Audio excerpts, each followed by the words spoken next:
Hello friends, it's Jennifer Pearson, Thistle Gypsy, back here with the continuing saga of the Romantic Tarot.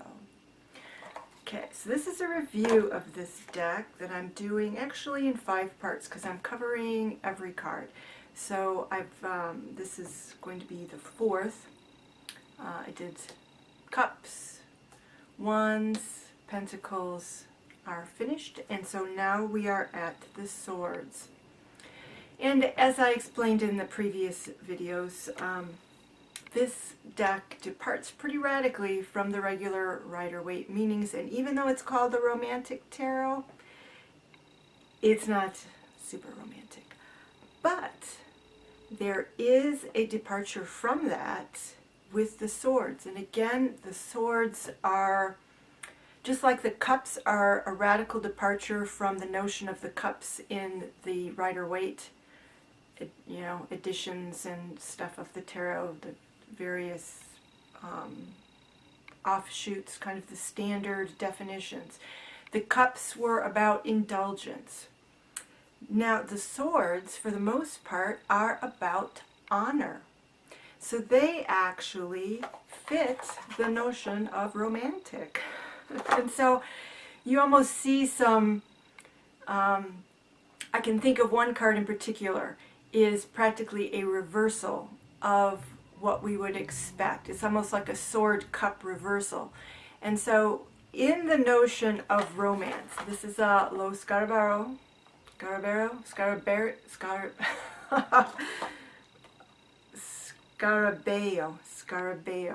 Lo Scarabeo deck.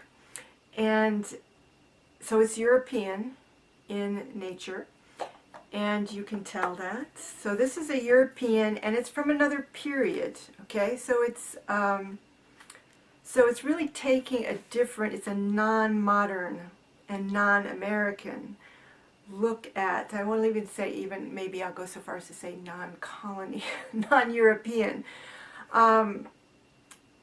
notion of romantic, what is romantic. And so it does a lot of looking at the ugly underbelly that existed in the Romantic period, and this is really not the Romantic period, as some people pointed out, and I think they're probably accurate. I'm not a big period person, so I don't, I'm not clever about detecting differences, so I don't know about historical accuracy or anything like that. But they were saying it's probably more Edwardian. And possibly so. And during that period where everything was supposed to be so upright, there was a lot of the ugly underbelly hidden beneath things. And it began being written about, certainly by the poets, William Blake most notably, way before the Edwardian period, let's just say that. And so the Swords, and each of the suits is positioned in a city, and the Swords are in Vienna, and the Swords are about honor, okay, being honorable in your relations. It's really interesting. So there's, to me, there's a greater tenderness in the Swords. Oddly enough, there's a greater tenderness in the Swords than there are in a lot of the cards in the other suits. Who would have thought? So it's taking, with the suit of air, or the Swords, they are taking the romance out of the body, essentially, is what they're doing. And so they're treating it more as spirit. Okay, so there still are some unsavory cards in here, but the Ace being the first, but it's a much more kind of positive and appealing, some of them anyway, than you might expect from the suit of Swords in a romantic tarot deck. So let's get on with it. Okay, the Ace. The Ace. This is one of the less savory ones. So the ace. It says, I'm going to read this. The cut rose, okay. The blade cuts doubts and desires, all right, so both positive and negative. The bored heart cries with no tears because it wants to fight. Okay. Not here. Not me, but maybe other people. Again, so this has a very, I'm going to say peculiar, okay, take on some of these cards. Definitely not the way I was thought to think of things. The two. All right, so this is the Two of Swords, which traditionally, you know, you have the woman who has the swords crossed in front of her. Here we're calling it the sheath. Well, these swords are not sheathed, but they are mounted, okay? The sheath. At the center is a great desire.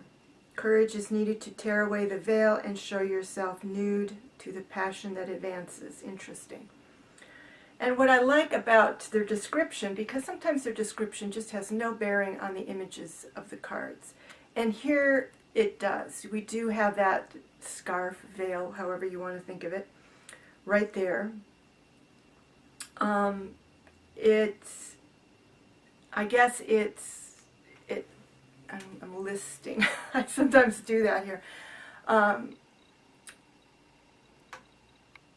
To the choice that needs to be made, that's traditional for the Two of Swords, they're turning it into courage, you know, whether you'll have the courage to tear away the veil.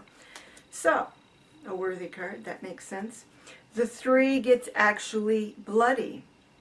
Okay, this is traditionally the card of disappointment, sorrow, that sort of thing. Here they're giving it a specific issue. It's a threesome. And I know some tarot readers who do depict the Three of Swords as a threesome, that there's some other person actually interrupting a romantic situation. I don't usually take it quite so literally, but this deck does, and I think that it's valid. It's a valid interpretation. Here it says the fixed duel. Something is ending, stricken to the heart by doubt, betrayal, and perhaps even a lie. The pain is the sign that the road is open. Okay, so it's the end of something also. Okay, we're going to move along. Here's a very different take on things. So normally, the four, let me see if I've got it. I tried to keep the Rider-Waite handy here. All right, so this is the traditional Rider-Waite symbol of the knight kind of in seclusion to review past battles and decide on future strategies. And here, this card is essentially about pairing off. It's about pairing off. Again, it's courtship, but it's very formal courtship. It's very honorable, formal courtship. So, and here they have the Viennese waltz, dying and being reborn many times as the circles of the waltz. Interesting. A step back, two forward, and then backwards again, endlessly. That doesn't sound good. But at any rate, pairing off and doing the dance of romance. The formal, I mean, this sounds kind of like the getting to know you phase. This four is the getting to know you phase. And this makes a lot of sense in the sense of fours being stability, and that in the getting to know you phase is the very beginning of stability. It's not completely stable. Again, you might switch partners from time to time, but you're developing some stability there. You're developing relationships. And here's the one that takes a huge departure. Okay, so this is the Five of Swords, which is normally a card of being too forceful, kind of pressing a point to the extent that you lose friends and allies, things like that, just using too much force. This they're calling Swan Lake. It's kind of silly, but The soul cries. It was humiliated, so apparently he was rejected. So that kind of keeps sort of the feeling of the Five of Swords, but does not want to admit it. It regrets the time of forgiveness not granted. You know, I just have to look at the cards, because as I've mentioned before, I read cards. I don't read books. I don't read the little guidebooks. I'm reading through this now because this does take such a departure. But if I'm going to take a meaning from either the card or the book, I go with the cards. You know, I'm responding to the cards. And so to me, this is a card of regret and disappointment. He still got the flowers, you know, so he was rejected. It's almost more like the Three of Swords. But there's more honesty and remorse here than we find in the Cups. In the Cups, so many people were masked and playing games. Here, you know, again, it's honorable. He's not playing games. It was earnest, and the disappointment is earnest. Okay, and then the Six of Swords, which is normally seen as a retreat. Isn't that sweet? Look at this card. Isn't that sweet? And this, even the name of it is cute. Sonata for Four Hands. Isn't that cute? Don't be afraid of a kiss. It is not a bee that stings, but a door that leads to the hives filled with honey. Even as sweet, I even like this. Even what they say in the book, passage. And I like the way they soften the traditional meaning. That last word, that last keyword is really just a traditional meaning of the card. And here they soften it from journey or retreat to passage. Okay, so you're just entering a new phase. And what a sweet card. So it's just, again, for the swords, you know, much sweeter than normal. Okay, so now we're getting back to this is just a really odd card to me, all the way around. Okay, so what you have here is you have a woman. There's an ice sculpture in the middle of the table. Okay, that would be more appropriately associated with with swords being cold. The table is set with the beginnings of dinnerware and 7 swords. 7 swords are there. So, you know, what is that? She looks like she's waiting for people. 7 swords, is she waiting for 7 men? Or they're, wait a minute, it says the courtesan. It was all ready. It was already thought out and organized to the smallest details. Something prevented the beautiful folly from breaking free. Deception. Okay. So apparently she was trying to, I don't know, maybe she was trying to create I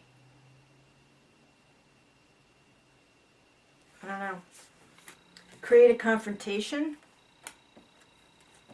Okay, this is the traditional Rider-Waite image for the 7, stealing something away. Here it's like she set up a trap of some kind. And there's another card, I can't remember what suit it's in, that is really about setting a trap to lure people in. And actually there's quite a bit of luring in this deck anyway. So there's that. Alright, so now we're on to the 8. The 8 of Swords. And this is a little weird to me also. Okay, so you have somebody dedicated to religious ideals. And she's surrounded by the swords. Okay, and then you've got this guy twirling his mustache. It's like he's wanting to corrupt this person in her pure intentions. I mean, it's just kind of weird when you want, you know, if it's somebody, she looks, I don't know, she looks like a nun to me. She looks like somebody committed to her religious ideals. And he's twirling his thumbs like he'd like to catch her in the back alley or something. Not his thumbs, he's twirling his mustache. And so the traditional So there is a resemblance, okay? But here you're being trapped by your own thoughts, and they're negative. They're negative. Here she is trapped by her own thoughts, but they are honorable thoughts. They are idealistic and honorable thoughts. And so he's in the background wanting to lure her away from her ideal. So it's just kind of a weird and creepy card to me. But again, there's that really interesting twist where the swords actually become positive. It's her ideals, you know. It's not really the binding and enslavement sort of look that this has. It's voluntary, truly voluntary. The notion with this is that you are doing it to yourself. And here, it's more, this is a choice that you've made. It's not like involuntarily doing it to yourself. It's a choice that she's made. So, okay. And here's a sad card. The Nine of, so this is, I don't know that it's dishonorable, but it shows manipulation or unfortunate circumstances. And again, it's really amazing that there aren't more of these kinds of cards. Oh, I didn't read you the 8, did I? All right, let me go back to the 8. The 8, they call this In the Crypt of the Cappuccini. And I don't know what that is. Candor and simplicity play tricks on the imagination. And what? Thoughts are stowaways capable of arriving anywhere. Okay, so maybe his thoughts are running away with him, and hers are keeping her kind of confined to something that maybe isn't serving her anymore. Okie dokie, on to the 9, in the Hall of Mirrors. Okay, so I guess this is about appearances. And the normal, this is the normal, so it's very different. It doesn't have that much to do with this whole anxieties and staying up late and all of that kind of stuff. But you'll notice that there are 2 women here. There's this woman, this man, and then there's a woman in the background. And so it looks like he has changed his favor. It's as though they're all in this place of entertainment, and accidentally the gal that's in the back sees that the guy that she was with who had been courting her is now in fact courting another person. So I would think of this as sort of the dealing with the breakup, dealing with the after effects of the divorce, where you see somebody actually with a new partner. All right, so this is called In the Hall of Mirrors. Happiness walked at your side, the fatality set the rules. So kind of weird juxtaposition of those 2 sentences. Those who first had too much now have nothing. Those who had nothing now have everything. So, you know, change of fortunes. And then it says cruelty, and to me, I don't know that that's cruelty so much it is just the way things are. There's not a sense that this guy is actually intentionally snubbing the gal in the back. He's just going about his new romance, and she happens to see it. All right, so the next. And this is really sweet, and they keep a rather traditional meaning to this, in that it's endings, but I don't get that impression by looking at it. So again, very, very great departure from the normal. You know, to me this means kind of beating a dead horse. You don't have to stab the guy 10 times, for goodness sake. And you know, and overwhelming responsibilities and things like that. A lot of people take this as the ending of something. I don't necessarily take it as the ending so much as you're pinned down by responsibilities and things. Okay, so here, and that this actually kind of takes that my take on the Ten of Swords being pinned by responsibilities. If you look, do we have that?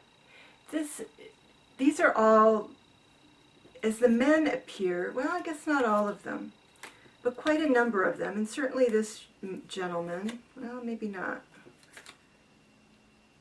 All right, so my imagination is running away with me, but he is an officer, so he's a high-ranking person.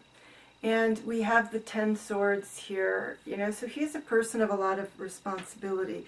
There isn't a sense that he's leaving the relationship here to me at all. The sense is that he is being pulled away by responsibilities. So he is having to leave in order to resume duties somewhere. It's like his work, his military work is taking him away. And again, very honorable card. He's leaving her with a blue rose here.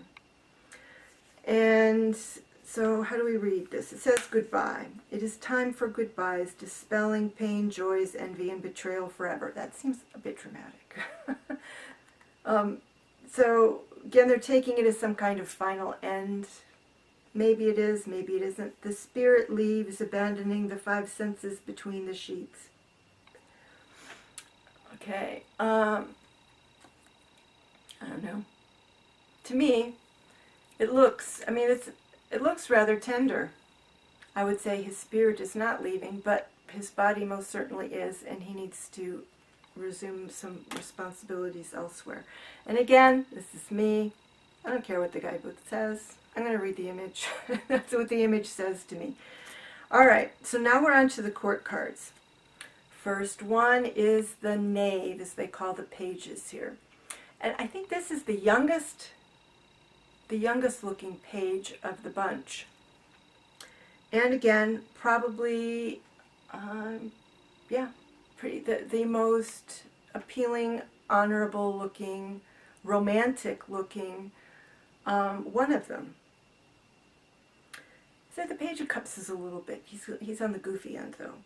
So, but they call this, so he's here and he's got one sword and it's actually wrapped. So it's not for use at this point. And he's got 3, a 3 candelabra there. And to me it looks like he's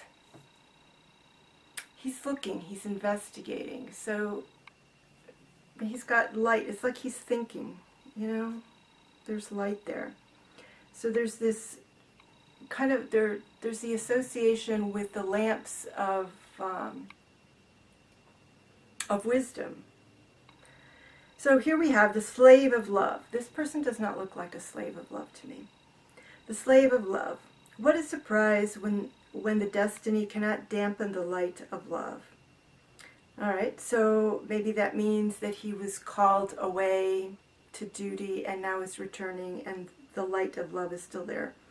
What joy when the end is not yet ended. And intelligence is what it says here.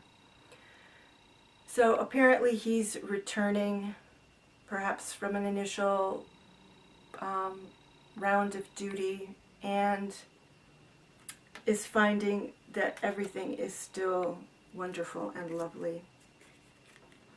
Then we have the Knight.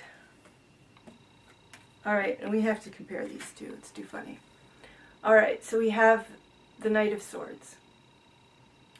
And so this is one of the most aggressive cards in the entire deck.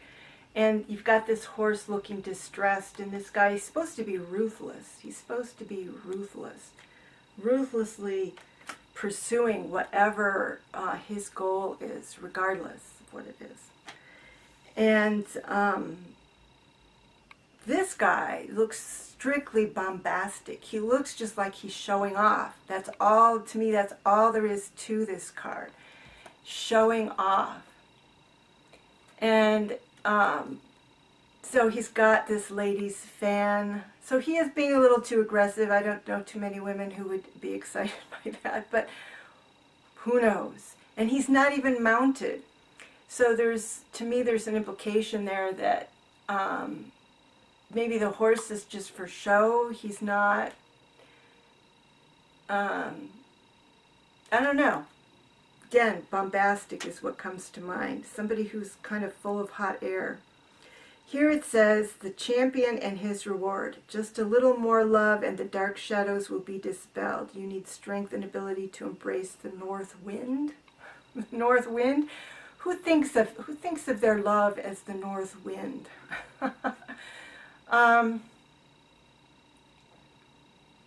In any case, there he is, the Knight of Swords. A departure, perhaps a healthy departure, okay, from the rather ruthless Knight of Swords in the Rider-Waite deck. Okay, so now we have the Queen. And this is the Queen that I think, Queen of Swords, that I think a lot of people imagine when they call her the bitch of the deck. And I don't take her that way, frankly, at all, really.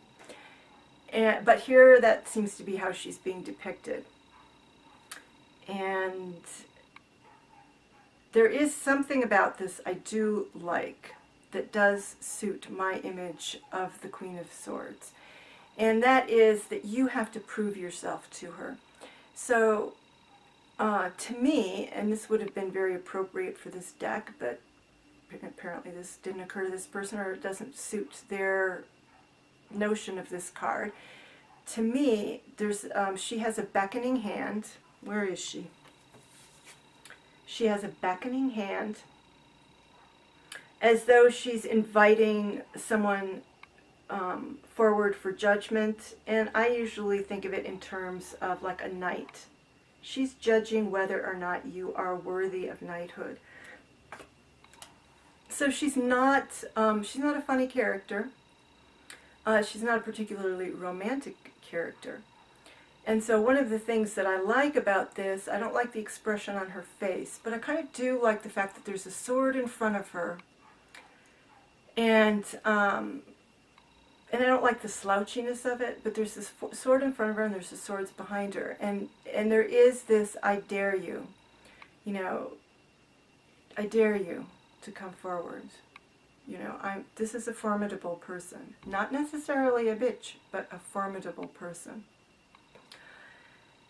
And so again, yeah, I'd rather she didn't have that expression on her face, like maybe she needs to pass gas or something. I don't know, but she's not happy.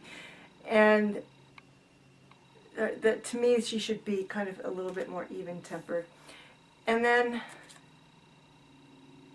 this is a weird card to me, just really weird. All right, so, and I don't get it anyway.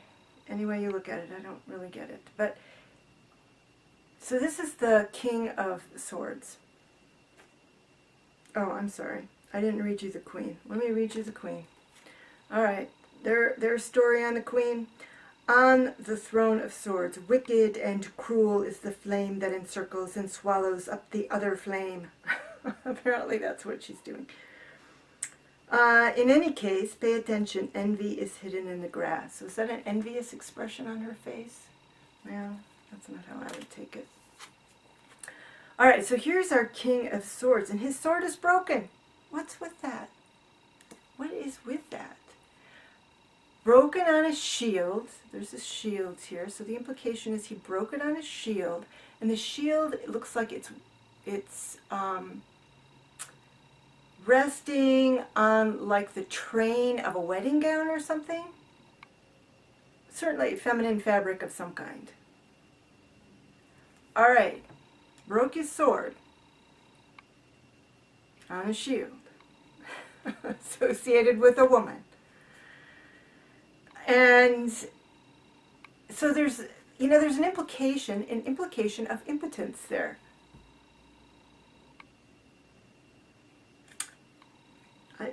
I'm not getting it. All right, so a man of honor, fair enough. Even a broken sword can wound. So I don't see why we would need to have it broken. The heart, which was bleeding from pride, is reborn, offering itself free and pure. So I guess maybe what they're saying here is he needed to break his sword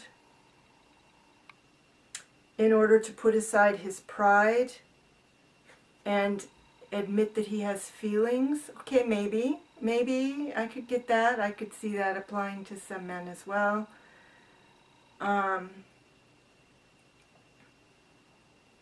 Still, it's weird. And he has that strange impassive face that all of the kings are not terribly appealing. All right, so there's our suit of swords. Finished with the suit of swords. All right, so on to the next. Lastly, we are going to run through the major arcana, and that should go relatively fast because there aren't major departures like these. These are major departures in the minor arcana. Okay, thanks for hanging in with me. Bye-bye.